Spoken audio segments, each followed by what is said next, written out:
Qu'est-ce que ça veut dire 6500 travailleurs qui sont décédés? Quel est l'impact? Qu'est-ce que ça veut dire pour leur famille, par exemple?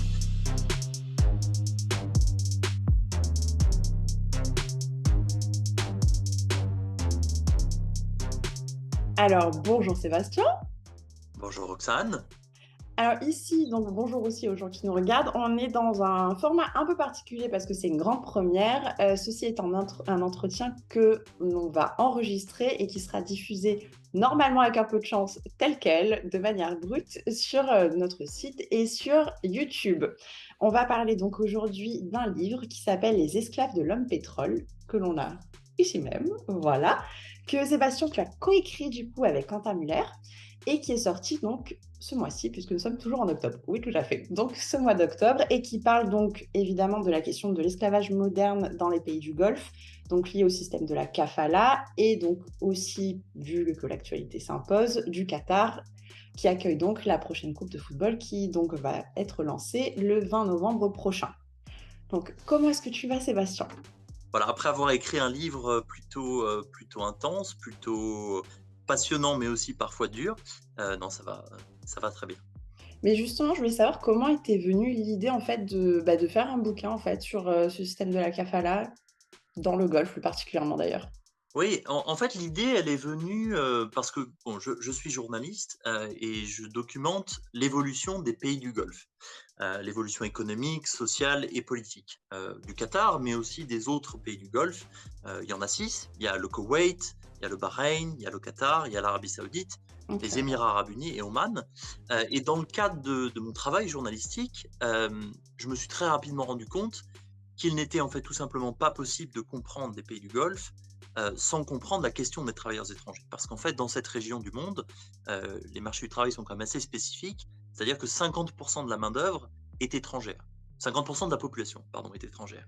Donc une personne sur deux vient d'un autre pays et la raison de leur présence sur place, c'est pour travailler. Et donc, on ne peut pas comprendre ces économies si on ne s'intéresse pas à minima, ou même en détail, à comprendre les travailleurs étrangers. Déjà, qu'est-ce qui les amène, qu'est-ce qui les pousse à venir vers les pays du Golfe, vers les économies du Golfe, pourquoi, mais aussi comprendre bien sûr leurs conditions de travail sur place, comprendre les réglementations, le droit du travail, comment ça fonctionne, et aussi comprendre qu'est-ce que ça veut dire de travailler dans les pays du Golfe en termes d'envoi d'argent au pays, vers leur famille, et quels sont les bénéfices économiques pour les communautés d'origine d'une telle migration. C'est comme ça que j'ai commencé à m'intéresser à ce sujet. Et puis ensuite, Quentin m'a rejoint et on a eu la volonté d'en faire un livre parce qu'en fait, on se rendait compte que c'était une grande histoire avec beaucoup de choses à raconter et que les articles de presse étaient effectivement un médium intéressant pour parler de cette histoire, mais ça avait le désavantage finalement de raconter cette histoire, mais par bribes. La volonté de faire un livre justement pour pouvoir raconter l'histoire dans son entièreté de A à Z au même endroit et que le lecteur puisse avoir accès à tout. Bah, justement, je t'avoue que moi, c'est, le truc qui a fait que j'ai vraiment beaucoup apprécié ce livre. Bon, déjà pour, les personnes qui pourraient regarder et qui ne le sauraient pas, j'ai moi-même travaillé donc pour, AJ+, donc Al Jazeera à Doha pendant 2 ans et demi. Du coup, la question, de la kafala et des travailleurs étrangers, c'est quelque chose que je connais aussi. Mais j'avoue que ce que je trouve très intéressant aussi, c'est vraiment la question d'avoir été déjà sur place, de voir les pays des travailleurs étrangers aussi pour savoir le pourquoi du comment est-ce qu'on quitte son pays aussi pour, partir travailler, dans les pays du Golfe et justement j'avais aussi l'impression que c'était une manière de donner des noms en fait à ces chiffres qu'on entend beaucoup dans les médias. Est-ce que du coup c'est quelque chose qui vous a assez rapidement traversé l'esprit ou c'est venu au fur et à mesure? Oui, oui, non, depuis le début, ça a été la motivation première. Je parle du livre. C'était ce sentiment qu'on a entendu ce chiffre encore et encore et en permanence, ce chiffre de 6500 travailleurs étrangers qui sont morts au Qatar, qui sont des travailleurs étrangers pour la précision sud-asiatiques et qui ne sont pas morts que sur les chantiers de la Coupe du Monde, qui sont morts dans l'économie qatari. Et voilà, c'est un chiffre qu'on entend beaucoup. Il a été rabâché, rabâché, et avec justification d'ailleurs, mais il manque beaucoup d'humanité. Il ne permet pas de voir ce qu'il y a derrière, en fait. Qu'est-ce que ça veut dire 6500 travailleurs qui sont décédés? Quel est l'impact? Qu'est-ce que ça veut dire pour leur famille, par exemple? Parce que 6500 travailleurs qui décèdent, ça veut aussi dire des dizaines de milliers de personnes derrière qui en pâtissent et qui souffrent. Et donc la volonté derrière ce livre, c'était aussi de, voilà, de donner effectivement des noms, de raconter des histoires humaines, d'aller au-delà du simple chiffre, du nombre de décès, qui est un chiffre qui a le mérite d'exister, mais il faut comprendre tout ce qu'il y a derrière aussi. Et c'est aussi un livre qui a la particularité d'être un livre de témoignage. C'est-à-dire que 90-95% du livre, ça n'est pas nous. On s'efface pour laisser la parole aux travailleurs étrangers, leur donner la parole sur des pages et des pages pour qu'ils puissent raconter leur histoire, qu'ils puissent raconter leur parcours migratoire, leurs succès, leurs échecs également. Euh, voilà, donc c'est vraiment un livre qui est ancré dans la vraie vie, dans la vie de ces gens-là, leur laisser la pas simplement sur des citations qui font 2 lignes, mais sur des pages et des pages, et raconter leur histoire dans le détail parce que c'est souvent des histoires qui sont, complexes, qui sont nuancées. Il y a bien sûr la question des abus, mais il y a aussi la question des réussites économiques liées à la migration vers les pays du Golfe. Il y a des abus aussi parfois qui ne sont pas perçus forcément comme des abus par les travailleurs, des pays du Golfe. On parle par exemple ici du salaire mensuel. Le Qatar a effectivement annoncé un salaire universel, un salaire minimum universel qui s'applique à tout le monde. Et c'est un salaire qui, aujourd'hui, avec le taux de conversion en euros, est à 280 euros à peu près. Donc il y a C'est rien, vrai quoi. que vu de France, c'est un chiffre qui a régulièrement été dit, comme tu viens de le dire, qui n'est rien. Mais quand on se rend au Népal, la perception est complètement différente. C'est-à-dire qu'effectivement, de notre point de vue à nous, c'est rien, et c'est certainement rien par rapport à la charge de travail qui leur est demandée. Par contre, quand on se rend dans les communautés d'origine, ce chiffre de 280 euros par mois, il n'est pas perçu pareil, c'est-à-dire que pour eux, ça paraît être beaucoup. Et donc, en fait, voilà, se rendre dans les communautés d'origine, dans les pays d'origine de ces Mmh. travailleurs, ça permet aussi d'amener de la subtilité. C'est pas pour autant qu'on ne dénonce pas les conditions de travail, il faut les dénoncer. D'ailleurs, ce livre les dénonce largement. Mais ça permet aussi, voilà, d'amener un petit peu de nuances et de détails qui me semblent être très importants pour ce sujet. Non, c'est clair, c'est clair. Après, j'avoue que ceci dit, ce que je tenais à rajouter aussi, c'est que ce salaire-là que tu as donné, par exemple, c'est rien pour nous Européens, mais c'est rien aussi pour le Qatar, par exemple, par rapport au coût Voilà. de la vie là-bas, et cetera. Enfin, c'est quand même compliqué. C'est sûr que l'économie qatarie est bon, on le voit très bien en ce moment avec la crise, du gaz, on voit très bien ce qui se passe. L'économie, qatarie vit principalement sur l'exportation de gaz, mais aussi de pétrole, majoritairement à destination de pays asiatiques, mais aussi dans une moindre mesure vers l'économie européenne. Donc voilà, l'économie qatarie est effectivement une économie qui se porte très bien. Voilà, les citoyens qataris ont la chance effectivement d'avoir une redistribution de la rente gazière qui fonctionne plutôt bien, elle n'est pas parfaite, mais qui fonctionne plutôt bien. Donc, oui, la condition économique sur place est plutôt bonne pour la population locale. La distribution de cette rente gazière ne se fait pas en direction des travailleurs étrangers, ou tout du moins pas de tous les travailleurs étrangers. Parce que là encore, il faut faire un peu de nuance, il faut mettre un peu de nuance, c'est-à-dire que par exemple, toi, tu as travaillé à Edgy Plus Mmh. et travaillant à Edgy Plus, je pense que ton salaire était plutôt confortable. Ah, très Donc confortable. c'est voilà, Oui. donc c'est effectivement une des déclinaisons de la redistribution de la rente gazière dont tu as pu bénéficier, mais cette redistribution, elle est très sélective, c'est-à-dire qu'elle n'est pas pour tout le monde, elle est pour les Qataris, elle est pour des profils, plutôt hauts dans la hiérarchie ou ce qui est considéré comme des employés particulièrement talentueux. Après, on peut se poser la question de est-ce qu'un ouvrier qui construit un chantier n'est pas un ouvrier talentueux? À mon sens, il l'est également dans sa profession. Mais voilà, mais donc il y a effectivement cette segmentation où le Qatar a de l'argent, oui, l'économie qatari se porte bien, mais la redistribution n'est pas égalitaire. C'est vrai que c'est quelque chose, moi, je t'avoue, qui m'a alors, je pense que c'est parce que, du coup, sur, ce que je lisais, en fait, et dans les descriptions, et cetera, c'est quelque chose que je pouvais voir et retranscrire, moi, dans ma tête par rapport à mon vécu, et cetera. Je t'avoue que j'ai été, assez, perturbée. Notamment quand, le f enfin, quand tu parles de parcours ou avec des personnes qui du coup, notamment un qui m'a particulièrement marqué, qui était apparemment vigile avant l'hôtel Intercontinental, qui, par la suite aurait été viré pour des problèmes liés à l'alcool, qui aurait après encore plus sombré dans l'alcool, et cetera, et que vous avez pu rencontrer à Industrial Area. Ouais, J'avoue que c'est quelque chose qui m'a beaucoup perturbée parce que je me suis dit que clairement, c'est quelqu'un que j'aurais pu croiser, dans ma vie quotidienne. Vu que, bah, pour les personnes qui ne savent pas, les hôtels, c'est souvent la porte d'entrée aussi pour les bars et les restaurants quand on boit de l'alcool et quand on est étranger qui plus est. Bah, dans le bon côté quand on est du bon côté de la balance des travailleurs étrangers en général, c'est des endroits où on peut aller assez régulièrement et j'avoue que moi, personnellement, j'ai eu une impression bah, clairement d'avoir complètement fermé les yeux aussi à mon échelle sur ce genre de situation. Est-ce que c'est quelque chose où pour le coup, où pour, vous, vous avez eu l'impression aussi que les autres parce que vous en avez croisé quand vous avez été en reportage, les autres travailleurs étrangers, qui étaient entre guillemets dans mon cas aussi, donc à travailler pour des, emplois bien payés et cetera, ou même les ambassades, comme vous avez pu en interviewer certaines, est-ce que c'était quelque chose qui du coup était, vraiment perçu et assimilé ou pas en fait au final pour eux? toute la problématique, c'est que c'est subtil de percevoir, les abus qui peuvent exister.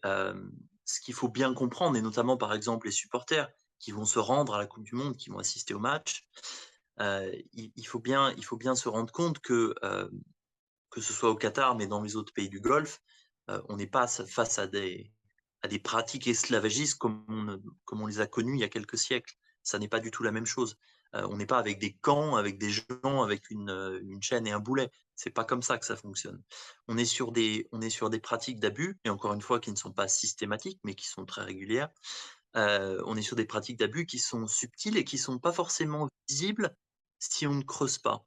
Tu viens de le décrire très bien, effectivement. Un vigile, par exemple, qui garde la porte d'entrée d'un hôtel, ou qui vous accueille quand vous arrivez à l'hôtel, le réceptionniste également, par exemple, peuvent être des gens qui vivent des situations effectivement d'abus, qui peuvent être forcés de travailler, par exemple dans le cas des vigiles, 12 heures, voire plus par jour, avoir des conditions de logement qui ne sont pas dignes, qui ne lui permettent pas de se reposer correctement, avec trop de personnes par chambre, etc.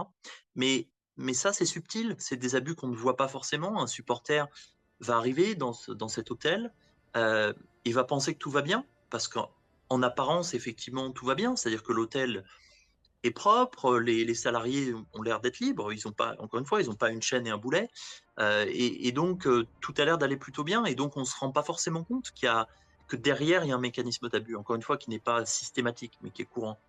Euh, et est-ce que les résidents sur place, étrangers, mais je pense que la question est plus large, en fait, la question, je pense, s'applique également aux supporters de la Coupe du Monde, elle s'applique à toute personne qui n'est pas une personne à faible revenu, en fait, et qui va venir au Qatar ou qui vit au Qatar. Est-ce qu'ils se rendent compte? Bien, pas toujours. Euh, Nous, dans le cadre de notre travail dans les pays du Golfe, pour ce livre, mais aussi de manière plus générale, bon, on interviewe toutes les strates de la société, donc on interviewe des travailleurs étrangers, mais on interviewe aussi des expatriés européens, par exemple, qui sont sous contrat européen. On interviewe voilà, des banquiers, des hommes d'affaires, etc. Et, et c'est vrai que pour un certain nombre d'entre eux, effectivement, ils ne se rendent pas compte de ces systèmes d'abus parce qu'ils sont cachés, parce qu'ils sont difficiles à percevoir. Si on ne creuse pas en profondeur, en apparence, tout va bien. Si on creuse en profondeur, ça veut dire quoi? Ça veut dire comprendre les conditions de vie de ces travailleurs. Ça voudrait dire potentiellement aller dans un camp de travailleurs pour se rendre compte dans leur logement, mais à la fois, c'est pas forcément des endroits qui sont facilement accessibles. C'est souvent des propriétés privées d'ailleurs, où quelqu'un qui est étranger à l'entreprise n'a pas le droit de rentrer. Donc voilà, percevoir ces abus, les comprendre, les sentir, c'est pas quelque chose qui est aisé non plus. Est-ce qu'il y a une véritable volonté de la part de ces différentes personnes de comprendre les mécanismes d'abus? Peut-être pas, mais toujours est-il que même s'il y a une volonté, ça n'est pas évident. Et c'est là où nous, en tant que journalistes, on a un rôle à jouer, puisque notre rôle, en tant que journaliste, c'est de faciliter le dialogue entre les différents pans de la société. Voilà, c'est de donner la parole effectivement à ces personnes qui sont en situation d'abus et qui souffrent, mais c'est aussi de permettre de l'autre côté aux personnes de se rendre compte de la réalité de gens qui côtoient au quotidien. Voilà, quand tu travaillais par exemple chez IG+, je suis sûr qu'il y avait dans vos bureaux une femme de ménage, par exemple, le matin, qui venait nettoyer les bureaux avant que vous arriviez.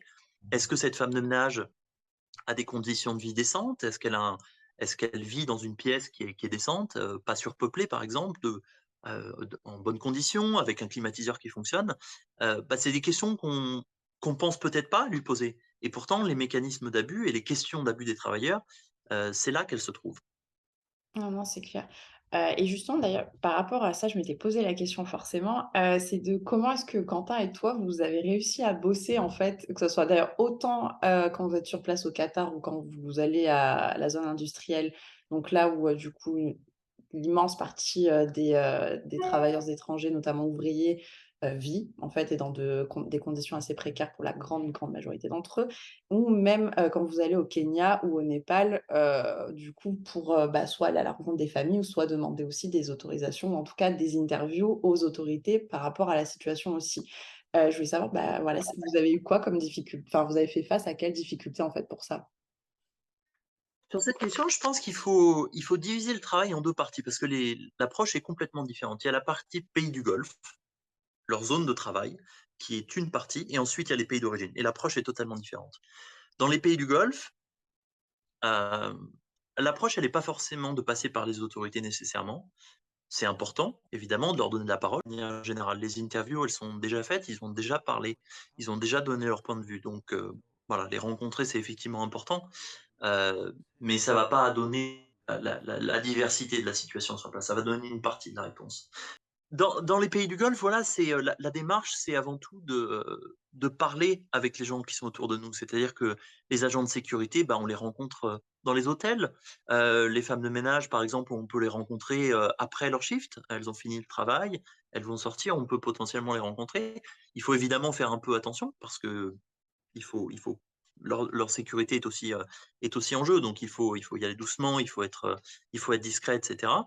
Heu, mais voilà, c'est pas très compliqué. Il y a pas besoin de faire des milliers de kilomètres pour ça. Il faut simplement s'intéresser aux gens qui constituent cette société qatarie, cette économie qatarie qui sont là autour. La même approche s'applique dans les autres pays du Golfe et pour les pays d'origine, là, la situation est complètement différente parce que, la liberté de la presse est, dans certains cas, pas dans tous les cas, mais dans certains cas, un droit qui est mieux respecté, on va dire. On prend par exemple la question du Népal. On a eu effectivement beaucoup plus de facilité à travailler au Népal et les officiels népalais étaient prêts à nous parler. Ils avaient envie de parler de cette thématique parce que pour le Népal, c'est très important. Ah D'abord, c'est très clairement, important sur le plan économique. C'est à peu près 25 du PIB népalais qui dépend de la c'est migration. énorme. C'est énorme. Donc pour eux, c'est une question économique de premier plan, une question très importante. Et puis, c'est aussi une question des droits de l'homme. C'est-à-dire que les autorités népalaises, qui est un pays malheureusement qui a peu de revenus, et qui se retrouve dans une situation compliquée où, bah, voilà, mettre en place des programmes, sociaux, de la sécurité sociale et cetera, ça n'est pas évident et donc pour les autorités népalaises, c'est aussi une question de droits de l'homme. C'est bien sûr que les officiels népalais, ne sont pas heureux de voir des travailleurs népalais mourir au Qatar ou dans les autres pays du Golfe, bien sûr que non. Donc ils essayent de trouver des solutions, ils essayent de trouver aussi comment dialoguer avec les autorités qataries. C'est une vraie problématique parce qu'il y a une relation, de dominance. Le Népal est en position de vulnérabilité, par exemple, dans sa relation avec le Qatar. On a interviewé, par exemple, l'ancien ambassadeur du Népal au Qatar, avec qui on a eu une discussion, absolument fascinante et qui nous expliquait justement ce jeu de relations entre, les autorités népalaises et le Qatar et où finalement, le Qatar dispose du pouvoir, de «changer de fournisseur» entre guillemets. C'est abrupt ce que je dis, mais Bien c'est de changer sûr, de ouais, bien fournisseur. sûr. Il nous a dit: «Beh, vous savez, si nous, on impose des conditions trop strictes par rapport à l'envoi de notre main-d'œuvre vers le Qatar de va changer et va nous dire: «Eh ben, très bien, on va aller, s'adresser à l'Inde, on va aller s'adresser au Bangladesh, ou à d'autres pays pour avoir, les ouvriers». Donc c'est une relation de dépendance et de domination qui est compliquée à gérer pour ces pays d'origine. Bah, franchement, merci beaucoup. J'ai une dernière, question. Alors parce que bon, du coup, au final, votre livre, il est top parce qu'il montre, la contradiction à son état absolu, c'est-à-dire à toutes les échelles, possibles, imaginables, que ce soit au niveau international, autant au niveau local et cetera. Et justement, enfin, il y a un chapitre qui m'a beaucoup intéressée moi personnellement, qui était celui aussi de la question des droits des Qataris, en fait. Parce que Ouais. c'est vrai qu'en fait, enfin, bah, je crois que j'en avais jamais, trop vu en fait, ou lu quoi que ce soit dans les médias et c'est vrai qu'en étant, sur place, on a quand même beaucoup de portraits de l'émir Tamim un peu partout et on a l'impression, quand même de manière globale, qu'il est quand même très apprécié par la population. En tout cas, c'est l'impression qu'on a, de manière, enfin, quand on est un peu en touriste ou quoi là-bas et du coup, j'ai trouvé que tout ce chapitre était super intéressant. Je voulais savoir comment est-ce qu'il vous était venu, en fait? Bon, la première chose, Apparemment, c'est, c'est compliqué. C'est le chapitre oui, compliqué. oui, c'est compliqué parce que les sociétés du Golfe sont plutôt compliquées, tout du moins en tant qu'étranger à comprendre. Bon, la 1re chose, c'est qu'effectivement, on n'a pas il y a pas ce ne sont pas des régimes démocratiques, ni au Qatar, ni dans les autres pays du Golfe. Donc évidemment, il n'y a pas d'enquête d'opinion, heu, pour savoir, combien de pourcents de la population apprécie la famille régnante ou l'émir, par exemple, dans le cas du Qatar. Donc il y a pas de statistiques qui permettraient de juger de la popularité. Il n'y a pas d'enquête d'opinion, Ipsos, par exemple, pour indiquer si, la population est d'accord avec les politiques publiques Non, menées, c'est par clair. exemple. Donc juger, c'est très compliqué. Avoir un espèce de ressenti, savoir un petit peu ce qui se passe et les dynamiques, elles sont compliquées à analyser. Maintenant, ce qui est évident, c'est qu'il y a une partie de la population, une frange, je dirais importante de la population, qui est satisfaite du système en place. Moi, j'ai eu des interviews avec des Qataris, qui me disaient: «Le système tel qu'il est me convient bien». C'est-à-dire qu'effectivement, je n'ai pas le droit d'expression, mais en échange, je touche effectivement un revenu, plutôt confortable, de la rente gazière. Donc il y a aussi des gens qui sont satisfaits de ce système.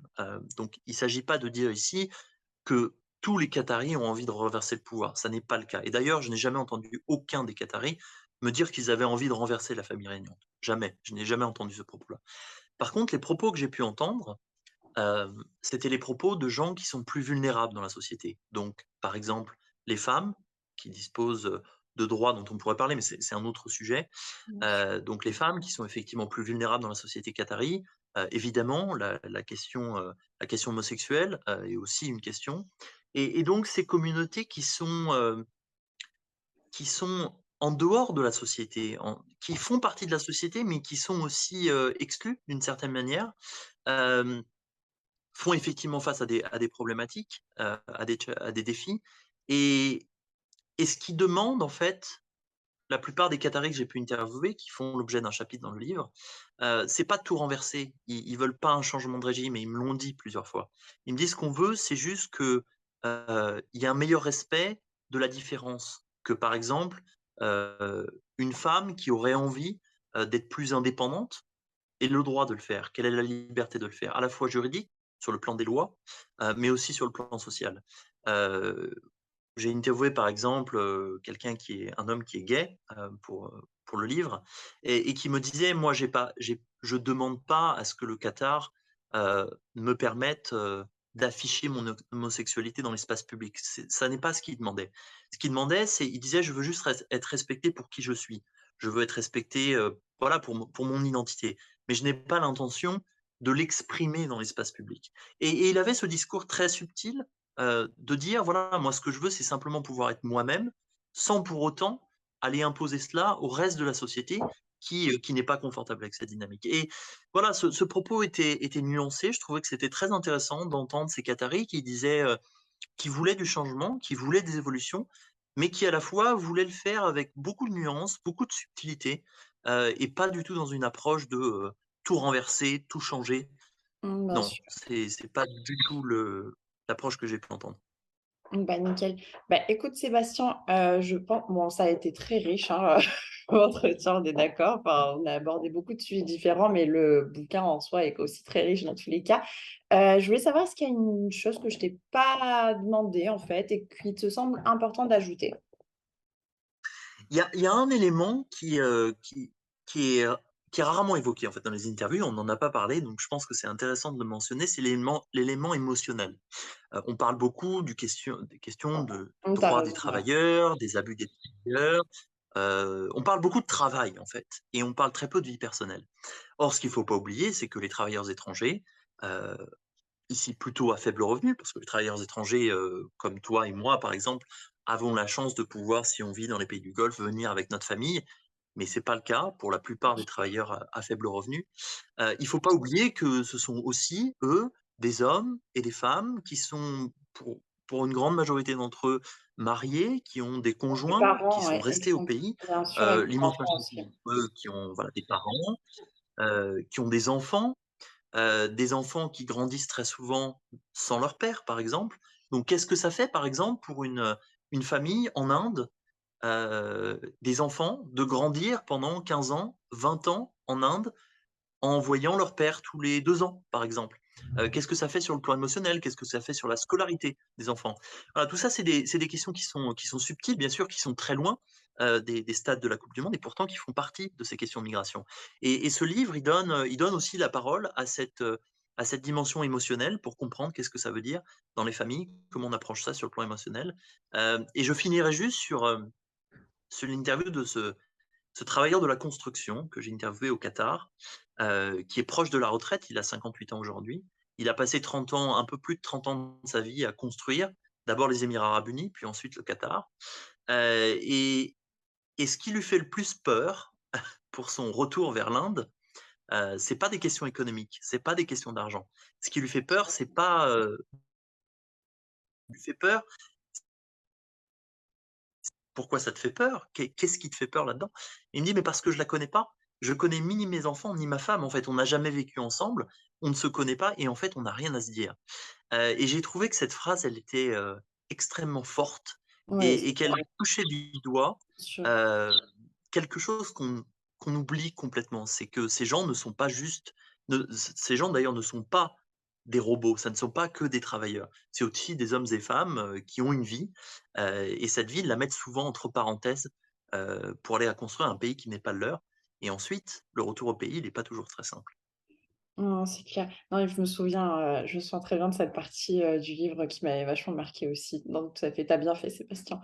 Mais écoute, merci encore. Je rappelle le livre, ce sont «Les esclaves de l'homme pétrole», que vous pouvez retrouver partout, voilà, sur internet, en librairie, allez-y. Et non, merci beaucoup encore pour ton temps et bah, bonne continuation et à très vite, j'espère.